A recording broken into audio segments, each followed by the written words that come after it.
Dobrý deň, vážení chovatelia. Volám sa Jan Šuchtár a chcel by som vám v krátkosti predstaviť našu malú firmu Agrofarma Baranec. Hospodárime v Liptovskom Ondreji na výmere zhruba 150 hektárov a zaoberáme sa chovom oviec plemena Zušľachtená Valaška. Chováme 330 bahníc a 100 kusov jarák. Na letnú sezónu priberáme ešte ovce chovateľov, ktorí nám poskytli pôdu do prenájmu. Je to ďalších 120 kusov.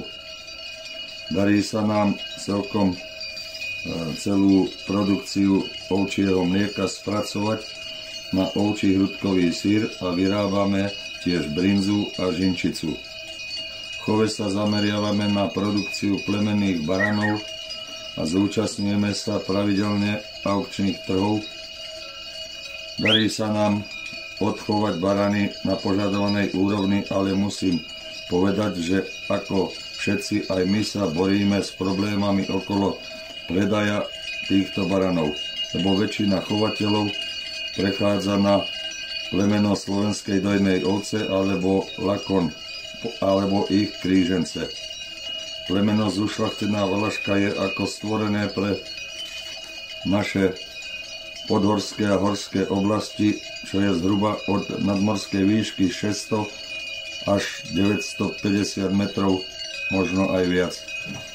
Produkcia mlieka je síce nižšia, ale o to kvalitnejšia.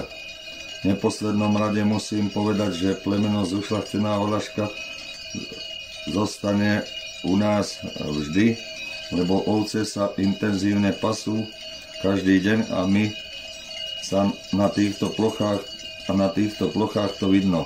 O tejto problematike v chove a ovciach ako takých by sa dalo rozprávať do nekonečna, ale pre krátkosť času vám ďakujem za pozornosť a prajem vám, vážení chovatelia, hodne zdravia a chovateľských úspechov.